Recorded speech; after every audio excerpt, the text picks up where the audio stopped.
பிஸ்மில்லாஹிர் ரஹ்மானிர் ரஹீம். நேற்று கணவருக்கு செய்ய வேண்டிய அந்த கடமைகள் பற்றி பாதி வரைக்கும் பார்த்துட்டோம். அல்ஹம்துலில்லாஹ். இன்னைக்கு மீத பாடங்களையும் பார்த்துடலாம். வீட்டை நிர்வகித்தல் மற்றும் பாதுகாத்தல். கணவருக்கு செலுத்த வேண்டிய இரண்டாவது கடமை, மனைவி அவளுடைய கணவரின் வீட்டை நிர்வகிக்கவும் பாதுகாக்கவும் வேண்டும். அதில் பிள்ளைகளை வளர்ப்பதும் கணவரின் சொத்து பத்துகளை பாதுகாப்பதும் தனது கற்பை பாதுகாப்பதும் அடங்கும்.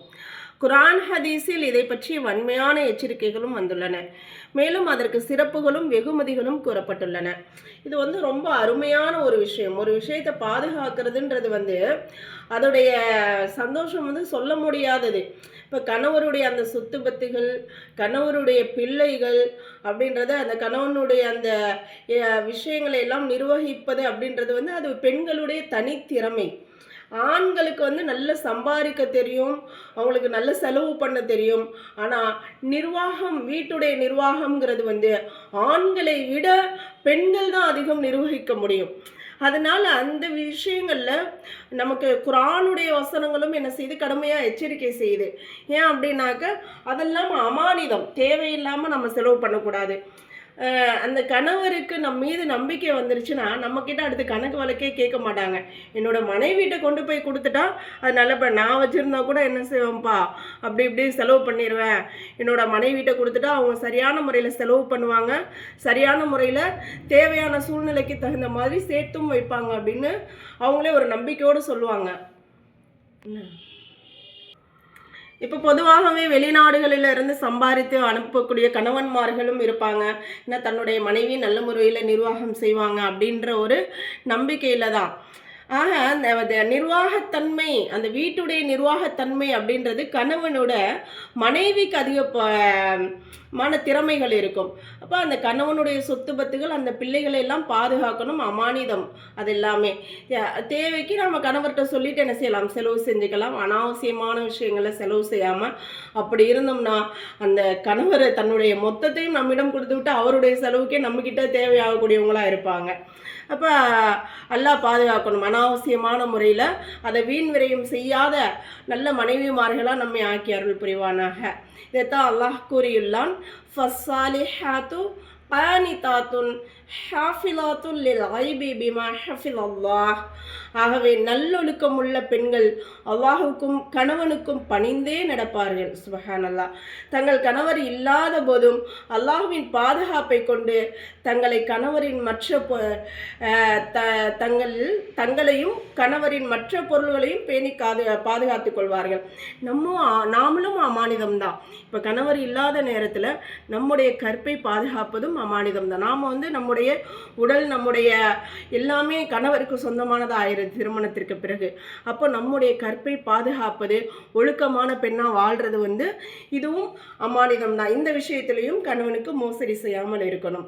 அனுமதியின்றி வெளியே செல்லாமல் இருத்தல். கணவருக்கு செலுத்த வேண்டிய மூன்றாவது கடமை என்னவென்றால், மனைவியை கணவர் எந்த வீட்டில் வசிக்க வைத்துள்ளாரோ அந்த வீட்டிலிருந்து அவருடைய அனுமதியின்றி வெளியே செல்லுதல் கூடாது. இது விஷயத்துலையும் கவனமாக இருக்கணும். கணவர் வர்றதுக்குள்ள நம்ம போய் பார்க்க வேண்டிய விஷயங்கள்லாம் பார்த்து முடிச்சுட்டு வந்துடலாம், வந்துட்டு நம்ம வெளியவே போகாமல் நல்ல பிள்ளை மாதிரி இருந்துக்கலாம். இதுக்கெல்லாம் இஸ்லாத்தில் அனுமதி கிடையாது. முதல்ல கணவருடைய உள்ளத்தில் நாம் நம்பிக்கையை ஏற்படுத்துகிறோம். நம்ம போனால் அவசியத்திற்காக போவோம், அவசியம் முடிஞ்சோடனே வீட்டுக்கு வந்துடுவோம் அப்படின்ற அந்த நம்பிக்கை ஏற்படுத்தணும். நாமளும் நம்பிக்கை தகுந்த நல்ல மனைவியாக வாழ பழகிக்கணும், அல்லாஹுக்கு பயந்துக்கணும். இதெல்லாம் யாருடைய சொந்த கருத்தும் கிடையாது. குர்ஆன் ஹதீஸுடைய விஷயங்களை தான் நம்ம சொல்லிட்டு இருக்கோம். அப்போ இதில் மாற்று கருத்து கிடையாது.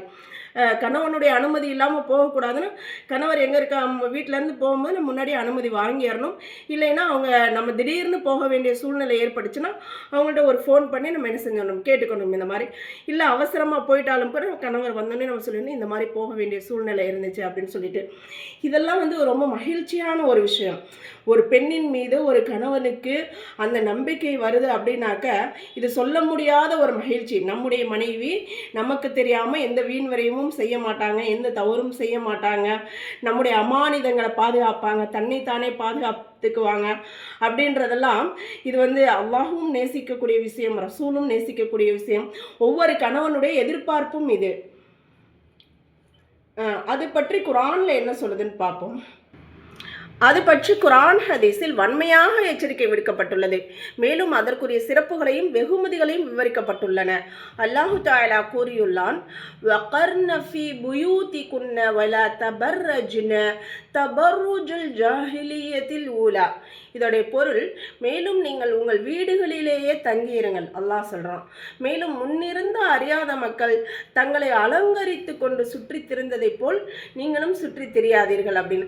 அப்போ இதுக்கு மறுப்பே கிடையாது. குர்ஆன்ல எல்லாம் சொல்லிட்டோம், நாம கட்டுப்பட்டு வாழ்ந்துதானே ஆகணும். ஆகவே பெண்கள் தமது கணவன்மார்களுக்கு முழுமையாக கட்டுப்பட்டு நடக்க வேண்டும். அவர்களுடைய வீடு மற்றும் குழந்தைகளை தன் உயிர் மற்றும் உடலையும் பாதுகாக்க வேண்டும். அவர்களின் அனுமதியின்றி வீட்டிலிருந்து வெளியே செல்லக்கூடாது. இவ்வாறு நடப்பதில்தான் நன்மையும் ஆரோக்கியமும் இம்மை மறுமையின் வெற்றிகளும் அடங்கி இருக்கின்றன. இதனால் மன வாழ்க்கையும் சிறப்பாக இருக்கும். அல்லாஹும் மகிழ்ச்சி அடைவான் இன்ஷா அல்லாஹ். எப்பொழுது குர்ஆன் ஹதீஸை நாம் முழுமையாக பின்பற்றி வாழ ஆரம்பிக்கிறோமோ அப்போ தேவையில்லாத குழப்பங்களையும் பிரச்சனைகளையும் மூழ்க மாட்டோம். அல்லாஹ் நம் அனைவரையும் பாதுகாப்பானாக. ஆமீன்.